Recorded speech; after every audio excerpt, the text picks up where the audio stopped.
Obrigado, Daniele. Chamo agora o Peter para fazer a sua fala.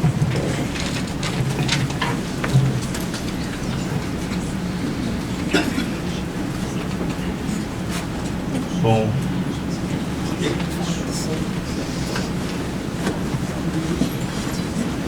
boa tarde.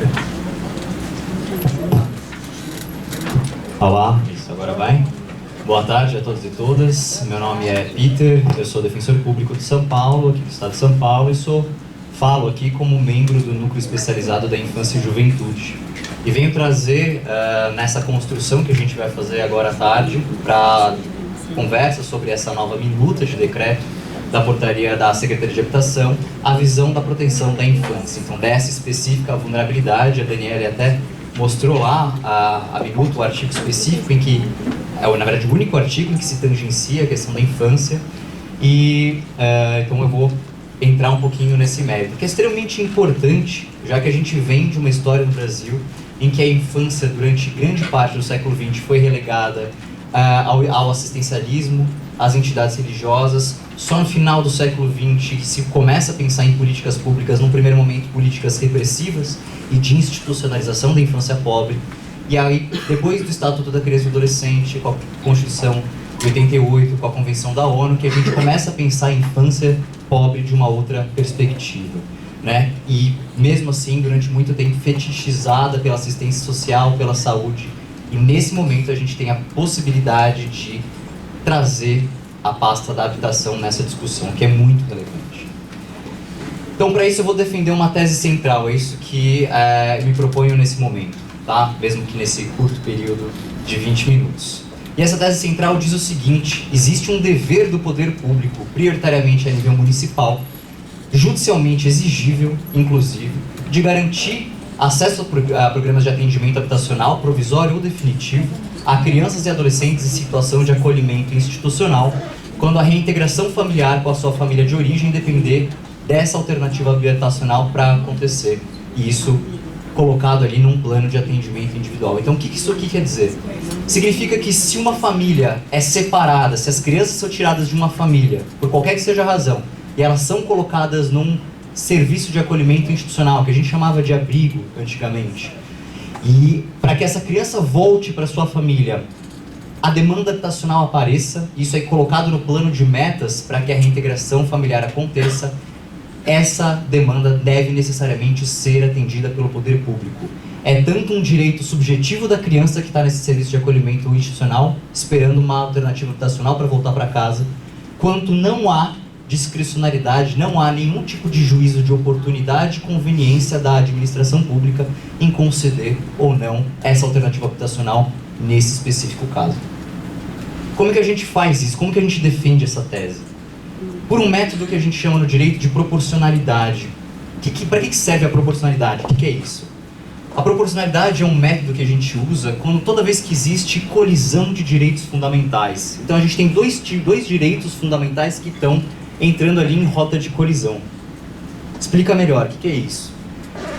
A gente entende hoje que direito fundamental ele é normatizado na forma de princípio. E princípio é uma prescrição que diz que algo deve ser realizado na maior medida do possível de acordo com as circunstâncias de fato e jurídicas existentes. Então imagina só, se existem dois direcionamentos, duas prescrições em sentidos opostos, determinando que algo seja realizado na maior medida do possível, a gente precisa colocar isso numa balança, numa equação, e ver o quanto de cada direito que estão em rota de colisão pode ou não ser realizado naquelas circunstâncias de fato. Para isso, a gente precisa analisar, então, dois aspectos. As circunstâncias de fato, contextualizar essa demanda, e as circunstâncias jurídicas. Então, quais são esses direitos que estão aí em rota de colisão? E aqui, talvez, o ponto principal. Foram realizados já no Brasil 3 grandes levantamentos nacionais sobre crianças e adolescentes em serviços de acolhimento institucional, nos abrigos. O primeiro feito pelo IPEA, lá em 2003, 2004. E ele trouxe um dado surpreendente, que até hoje a gente trabalha esse dado, que foi de um percentual de 86% de crianças e adolescentes acolhidos com vínculos familiares por motivos relacionados à pobreza. 52% das crianças e adolescentes em serviços de acolhimento institucional foram acolhidos porque a família era pobre. E o ECA, muito anterior a esse levantamento do IPEA, proíbe isso. O segundo levantamento foi feito 10 anos depois pela Fiocruz, encomendado pelo Ministério do Desenvolvimento Social. E, surpreendentemente, ele chega e fala, olha, não é bem um motivo de pobreza. Na verdade, 61%, até mais do que o IPEA tinha identificado anos antes, 61% dessas crianças que mantêm vínculos, elas estão acolhidas por motivo de negligência. E quando isso surge nessa pesquisa, vários pesquisadores começam a trabalhar e falam assim, mas o que é essa negligência? Porque existem duas coisas diferentes. Uma coisa é uma criança que não tem as suas necessidades atendidas pelos pais, quando os pais têm condições de fazê-lo. E outra coisa é uma criança que não tem necessidades, que tem necessidades que não foram atendidas, porque a família não teve condições de fazê-lo. Porque o Estado foi negligente em permitir que essas famílias tivessem acesso a políticas básicas para que aí sim elas pudessem atender as demandas de suas famílias, das suas crianças. Certo? Então, no fundo, o que a Fiocruz identificou foi que desses 61%, a grande parte também ainda estava acolhida por motivos de pobreza. Ainda que agora sobre essa rubrica da negligência. Tá? No mesmo ano, pouco depois, foi feito um levantamento pelo Conselho Nacional do Ministério Público que chega à mesma constatação. E a gente está falando aqui de âmbito nacional. Bom, e se a gente amplia um pouco mais essa lupa, né? Na cidade de São Paulo, existe uma pesquisa de 2006, e aqui ela foi mais específica para o nosso tema, para o tema que a gente está conversando agora, dizendo que, dentre as principais ocorrências relativas a abrigamento, ao acolhimento de crianças e adolescentes, 52% decorreram de moradias em situação de insalubridade ou em situação de risco, certo? 34% das famílias, inclusive, declararam isso expressamente. Olha, quando vieram aqui acolher meus filhos disseram que eu precisava de uma alternativa habitacional para que eles pudessem voltar a viver comigo, certo? A partir desse dado, algumas pesquisas foram feitas. Eu trouxe até a pesquisa desenvolvida pela Eunice Fávero, professora Eunice Fávero, da PUC, né? E que trabalha, então, mostrando a penalização que as famílias vão tendo, a culpabilização das famílias em razão da própria pobreza, o desmantelamento das famílias em razão da pobreza. E sem nenhum tipo de política pública específica que pudesse atender essa demanda, gerando, portanto, o acolhimento institucional. Certo? Bom, isso foi de 2006.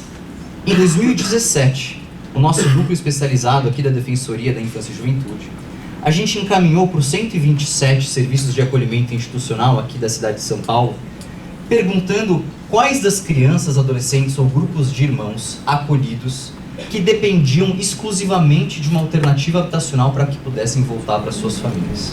A gente fez essa única pergunta para todos os serviços de acolhimento institucional.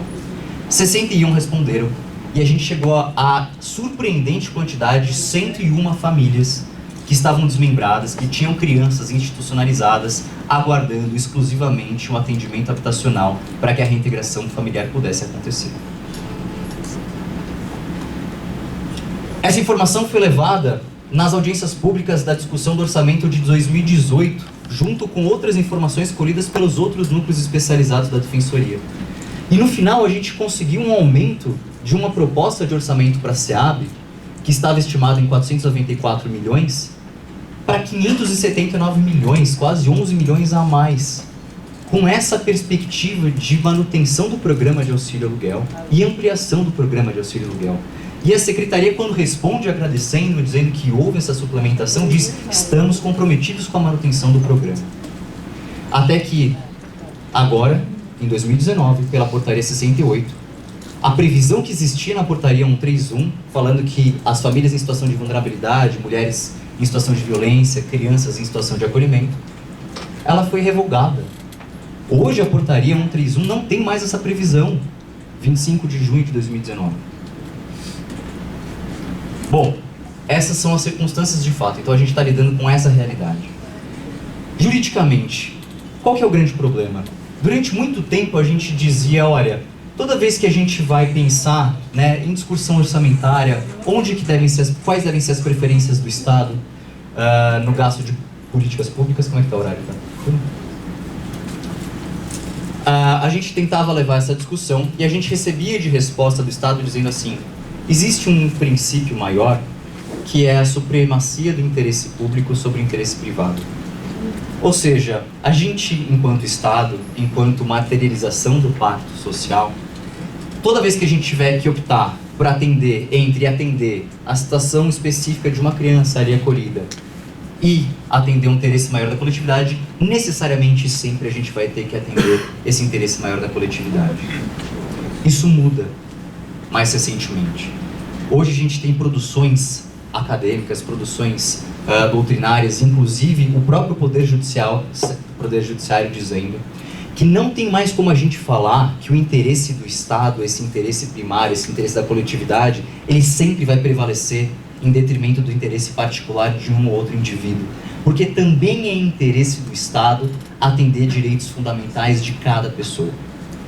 Então, toda vez que houver essa colisão de direitos, é isso que eu estou falando, ou seja, então nós não vamos implementar uma política pública para atender demandas habitacionais de crianças em acolhimento institucional, porque esse dinheiro vai ter que ser utilizado em outros lugares, né? Então a gente está usando uma justificativa para não atender especificamente. Isso não dá para ser feito em abstrato, isso sempre tem que ser feito diante das circunstâncias concretas. E a gente vai lembrar dessas circunstâncias que eu acabei de contar para vocês. Famílias que estão desmembradas de forma ilegal, crianças institucionalizadas aguardando um atendimento habitacional. Isso exige um reforço de justificativa do poder público de não atender essas demandas pela habitação. Bom, o que diz aí o direito da infância e juventude sobre isso? Pontos principais. A criança e a juventude, a criança e o adolescente são as únicas categorias de sujeitos que tem na Constituição Federal a necessidade de atendimento das suas demandas com prioridade absoluta. A Constituição não usa esse qualificativo absoluta em nenhum outro lugar, exceto para o atendimento de demandas de crianças e adolescentes. Isso significa que antes de atender qualquer outra demanda, devem ser atendidas as demandas da infância e juventude. Principalmente num país que se alicerçou com um discurso de que a criança é o futuro da humanidade, que a criança é o futuro do Brasil, a criança vai trazer o Brasil para as novas margens, enfim. Então, a infância e juventude é destinatária de prioridade absoluta e de proteção integral. De forma mais específica, eu falei para vocês que essa separação de famílias por motivo de pobreza era ilegal. E lá no Estatuto isso é claro. Lá a gente fala que uma família não pode, uma mãe, um pai, eles não podem perder o poder familiar, esse vínculo com seus filhos, em razão da pobreza. E toda vez que houver um risco associado à condição de pobreza, essa família tem que ser atendida pelo Estado, unida, unificada. O que esse artigo mais ou menos quer dizer? Quer dizer que para a gente, entre aspas, salvar a infância, como muito se disse na história do Brasil, não adianta a gente pegar a criança de uma família pobre e colocar numa família rica, porque a adoção não é política pública. E isso muitas vezes tem acontecido. As famílias são desmembradas em razão da sua pobreza, as crianças são acolhidas, a família não consegue se reorganizar porque as metas são muito em cima delas, e essa família perde o vínculo que tinha com a criança, essa criança é colocada em adoção. Na rua. Ou na rua depois da maioridade. Depois, 18. E o Estatuto diz aquilo que eu já disse para vocês. Existe uma prioridade absoluta no atendimento dessas demandas, inclusive preferência na formulação e execução de políticas públicas, destinação privilegiada de recursos públicos. Nenhum outro lugar isso está tão expresso quanto no Estatuto da Infância e Juventude, do Estatuto da Criança e do Adolescente. Mas até agora a gente não viu nada especificamente de habitação, então a habitação está incluída aí ou não? A Convenção da ONU, ela explica isso pra gente, ela vai trazer essas mesmas previsões que o ECA traz, acrescentando lá no final que dentre as demandas que o Estado prioritariamente deve atender das famílias está a habitação. E a gente hoje contava só com a portaria 131, que agora tem essa específica previsão revogada. Bom, então voltamos lá à nossa análise. Essa omissão ou essa proteção insuficiente do Estado em atender demandas de habitação de famílias que foram desmembradas e crianças que foram institucionalizadas, essa omissão é justificável.